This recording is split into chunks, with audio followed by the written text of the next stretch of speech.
नमस्कार। Amit the story teller channel में आपका स्वागत है। आज इस वीडियो का विषय है भास्कर बर्मन। साल के कैलेंडर में दिखने वाला भास्कराब्द शब्द का इतिहास भी हम इसी वीडियो में जानेंगे। तो चलिए शुरू करते हैं। आप लोगों को लेके चलते हैं आज से करीब 1700 साल पहले की कहानी में। 350 से 650 ईस्वी में बर्मन राजवंश कामरूप साम्राज्य का पहला ऐतिहासिक राजवंश था। इसकी स्थापना पुष्यबर्मन ने की थी। पुष्यबर्मन पूर्वी भारत के कामरूप आसाम का पहला ऐतिहासिक शासक था। उन्होंने 350 ईस्वी में बर्मन राजवंश का स्थापना की। भास्कर बर्मन, जो बर्मन राजवंश के अंतिम राजा थे, उन्होंने 600 ईस्वी में कामरूप के राजगद्दी का भार संभाला। उनकी राजा बनने की कहानी बड़ी दिलचस्प है। सुस्थित बर्मन श्री मृगांक के नाम से प्रसिद्ध थे। उनके दो पुत्र सुप्रतिष्ठित बर्मन और भास्कर बर्मन उनके उत्तराधिकारी बने। 7वीं सेंचुरी के उसी कालखंड में बंगाल में और एक राजा थे, गौर राजा शशांक। शशांक को बंगला कैलेंडर बनाने का श्रेय दिया जाता है। उसी कालखंड में 595 और 600 ईस्वी के बीच गौर सेना ने कामरूप असम के बर्मन राजा सुस्थित बर्मन के खिलाफ हमले किए थे। बर्मन राजा की युद्ध में ही मृत्यु हो गई। उनके पिता के मृत्यु के बाद सुप्रतिष्ठित बर्मन राजा बने। सुप्रतिष्ठित बर्मन ने कामरूप की हाथी सेना का निर्माण किया, लेकिन बिना किसी उत्तराधिकारी के उनकी भी मृत्यु हो गई। भाई के मृत्यु के बाद भास्कर बर्मन राजा बने। अब इस कहानी को हम ले चलते हैं उत्तर भारत की ओर। वर्धन राजवंश की महाराजाधिराज थे प्रभाकर वर्धन। उनके बड़े बेटे राज्यवर्धन वर्तमान हरियाणा के थानेश्वर के राजा बने।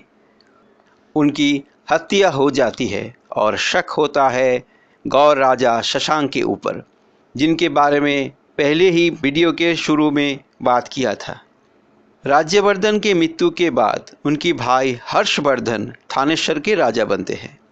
मौके का फायदा उठाकर कामरूप डायनेस्टी के भास्कर बर्मन गठबंधन बनाने के लिए एक दूत हेंग्सबेगा को थानेश्वर भेजते हैं। ह्यूएनसांग भारत की यात्रा के समय उत्तरी भारत के हर्षवर्धन की शाही राजधानी थी कन्याकुब्जा। 7वीं सेंचुरी में चाइनीज बुद्धिस्ट मॉन्ग शुआंगजांग की किताब में ये रिकॉर्ड मिलता है।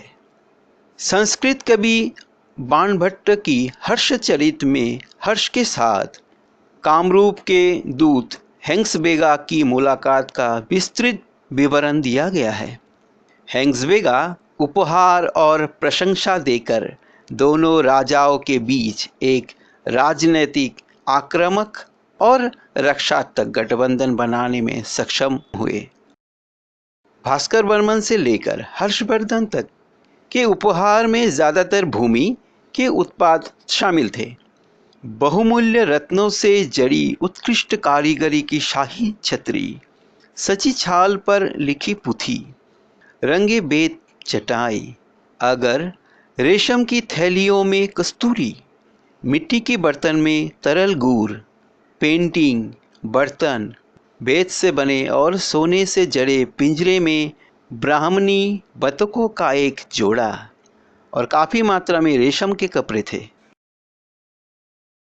श्रोताओं से निवेदन है, Amit the story teller channel में 50 से भी ज़्यादा वीडियोस अवेलेबल है, जो काफ़ी रिसर्च और अनुसंधान के बाद तैयार किया गया है। पसंद आए तो लाइक, शेयर और सब्सक्राइब ज़रूर कीजिए। बंगाल के गौड़ देश के राजा शशांक के अब दो बड़े दुश्मन बन गए। कामरूप डायनेस्टी के भास्कर बर्मन और वर्धन राज के हर्षवर्धन। बहुत आक्रमण प्रति आक्रमण के बीच गौर राजा शशांक की मृत्यु हो जाती है। वर्तमान वेस्ट बंगाल के मिदनापुर में स्थित सरसंका में सरसंका दीघी, जो 140 एकड़ की एक विशाल दीघी है, मानव निर्मित झील है।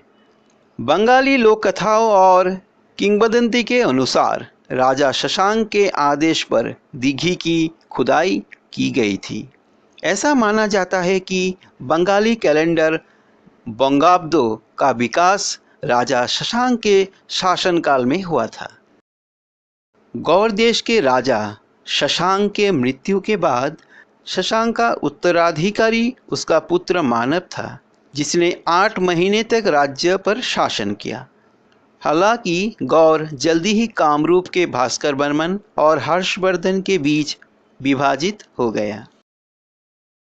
643 ईस्वी के आसपास चीनी तीर्थयात्री ह्वेनसांग अपने उत्कर्ष के दिनों में भास्कर बर्मन के दरबार में आए थे। उनके अनुसार भास्कर बर्मन के अधीन का कामरूप राज्य पूर्व में उन पहाड़ियों तक फैला हुआ था जो चीन की ओर जाती थी। भास्कर बर्मन ने डूबी और निधानपुर ताम्रपत्र भूमि अनुदान जारी किया। उनका जारी किया एक मिट्टी की मुहर नालंदा में मिली है।